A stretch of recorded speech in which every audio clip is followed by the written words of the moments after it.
Merhabalar, kanalıma, videoma hoş geldiniz arkadaşlar. Bugün sizlerle hem bay hem bayan, yani unisex giyilebilecek bir sweatshirt dikmek istiyorum arkadaşlar, kapşonlu. Ve bunun içinde 2 iplik şardonsuz penye bir kumaşım var. Şu şekilde. Kumaşımı önce 2'ye sonra 4'e katladım arkadaşlar. Kumaş katları bana bakıyor.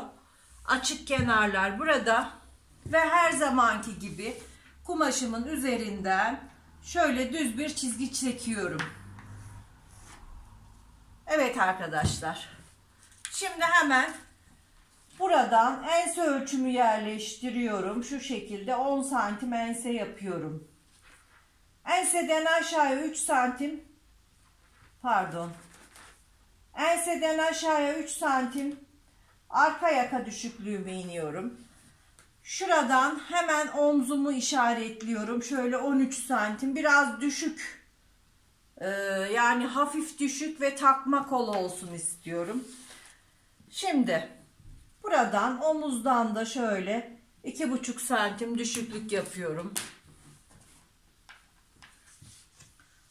Şimdi hemen omzumu çiziyorum.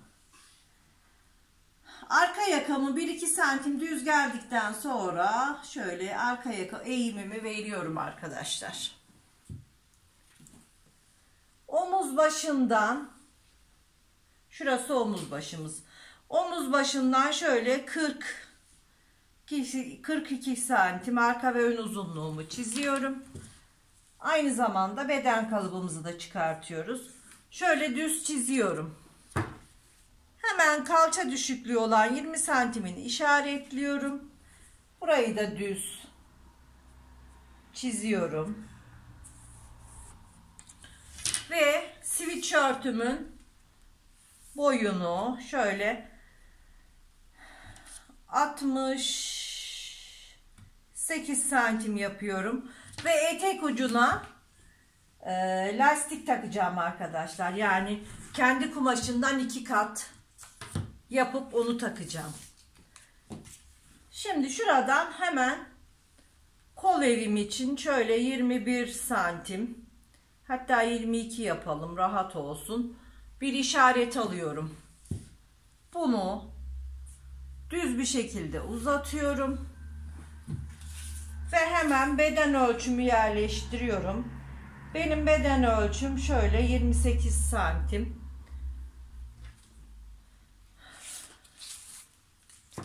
Ve bu 28 santimden pratik olarak şöyle kol evimi çiziyorum. Zaten hafif düşük olacağı için, yani ne tam takma olacak ne de düşük kol olacak. İkisinin arasında bir şey. Hem bayan hem erkek giyebilsin diye.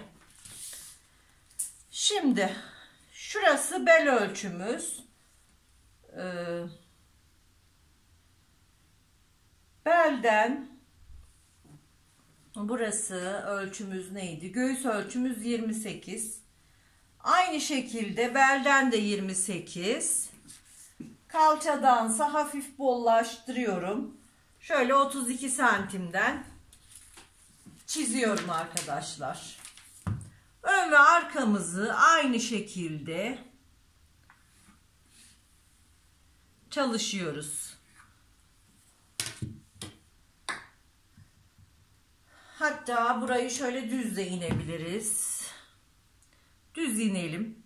Kalçada da genişletmeyelim. Evet, şöyle düz kesip dikelim arkadaşlar.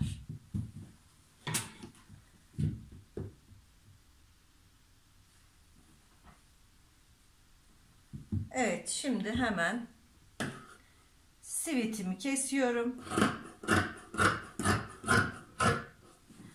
1 santim dikiş payı veriyorum kenarlardan.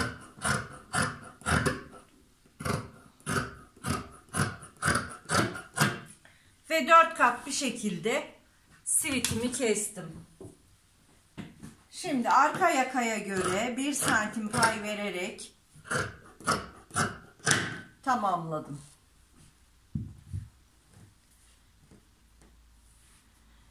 Şimdi tek katını alıyoruz.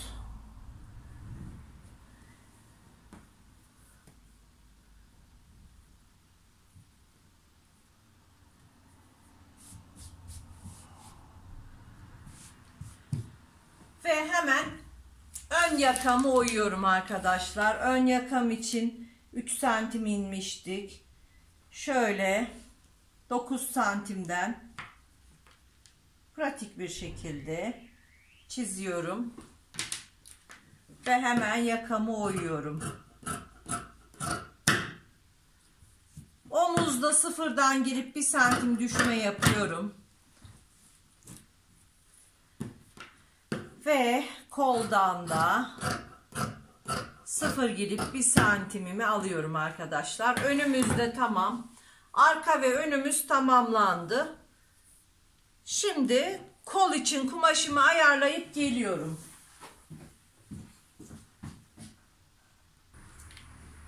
Evet arkadaşlar, ben kol için kumaşımı 4 kat yaptım. Şöyle kumaşımın üzerinden düz çizgimi çizdim. Ve buradan hemen kol boyumu ayarlıyorum. Kol boyum 62 santim. Şuradan şöyle hemen çiziyorum. Ve kol için kol tepe yüksekliğim olan 16 santimi iniyorum. Hemen buradan çiziyorum. Buraya pazu ölçümü yerleştiriyorum. Pazım 20-21 santim.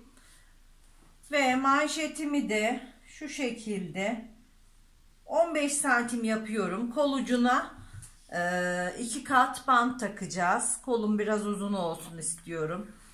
Evet, kol altı çizgimi çizdim.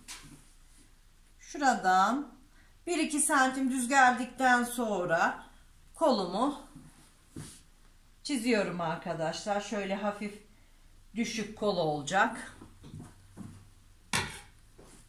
Hem takma hem düşük olacak. Kolumu kesiyorum.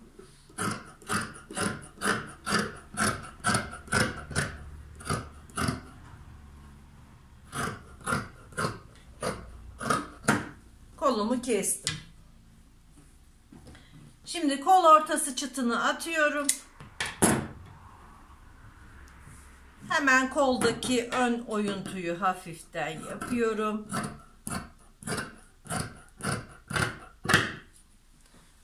Ve bedenime kolumu şöyle bir deniyorum arkadaşlar. Bakıyorum koluma. Kolumuz tamam. Şu şekilde. Evet arkadaşlar. Şimdi kol altı için de 20 santim bir bant keseceğim. Bantımı kesiyorum. Makine başında sivitimizi dikip daha sonra kapşonumuzu kesiyoruz. Evet arkadaşlar. Şimdi sivitimizin dikimine geçtik. Her zaman olduğu gibi arka bedeni alta yatırıyorum.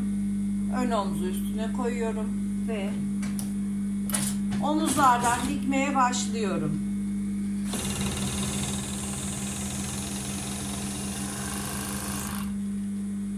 Gördüğünüz gibi omuzlarımızı dikiyoruz.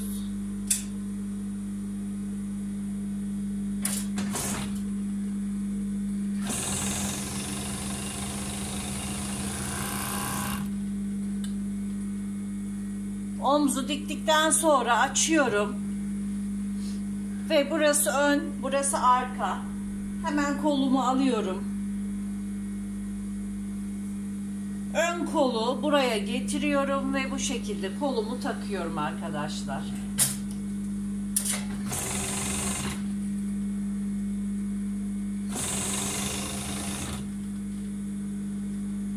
Kol ortasını omuz dikişine getiriyorum.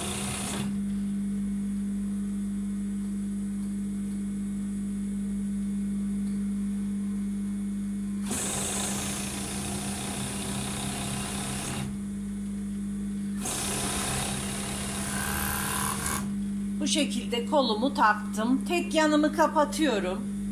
Diğer yanım açık kalacak. Çünkü etek ucuna bantımızı takacağız.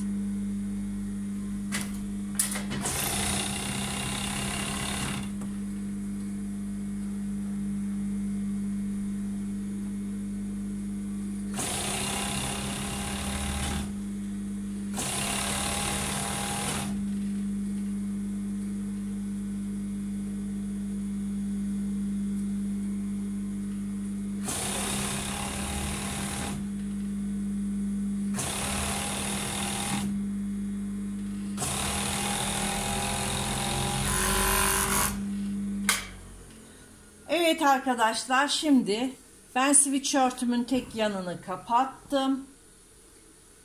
Ve şu şekilde sweatshirtüm bu hale geldi. Evet, şimdi ben etek ucunu ölçüyorum. Şu şekilde. Etek ucumuz 60 santim. 60-60 120 santim. Bandımın tek kenarında dikiş olacak. Ya da dikişli yapmayalım. Kolu takalım, yanı kapatalım. Bantımızı da bu ölçüye göre ayarlayıp buraya geçireceğiz arkadaşlar. Yalnız burası 60 santim, 5 santim, yaklaşık 10 santim eksiğini yapacağım arkadaşlar. 50-50-100 santim. Ben şimdi tişörtümün bantlarını takıyorum. Kolucunun bantını takıyorum. Kapşonda görüşüyoruz arkadaşlar. Evet arkadaşlar, sivitimizin kolunun yanını kapattık. Ve lastiğimde dikiş olmasın, tek taraflı dikiş olsun istedim. Tam ortasını buldum. Ve bu şekilde bandımı etek ucunu ölçtüm. 5-6 santim küçülterek eninden hazırladım. Çünkü bandımı çekerek dikeceğim. Bedenimi toplayacağım ve bu şekilde bandı buraya takacağım arkadaşlar. Ve bu videoyu bandı taktıktan sonra burada bitireceğim. Kapşonunu ise bir sonraki videoda yapacağım arkadaşlar. Şimdi ben burayı dikip size son halini gösteriyorum arkadaşlar. Evet arkadaşlar, gördüğünüz gibi sivitimiz bu şekilde. Her yerini diktik. Kollarını taktık. Eteğimizin lastiğini taktık. Kolumun lastiğini taktım arkadaşlar, gördüğünüz gibi. Benim kolumun lastiğini biraz özellikle geniş yaptım. Çünkü kumaşımda likra yok, esneklik yok. Dar olup da sıkmasın diye biraz geniş gözükebilir. Bu şekilde arkadaşlar. Evet, sweatshirtümün son hali bu şekilde. Buna kapşon takacağım ama ne zaman? Bir dahaki videomda arkadaşlar. Çünkü çok uzun sürerse videolarımız izlenmiyor arkadaşlar. Bir sonraki videoda kapşonunu takarken görüşmek üzere arkadaşlar. Hoşça kalın, sağlıkla kalın.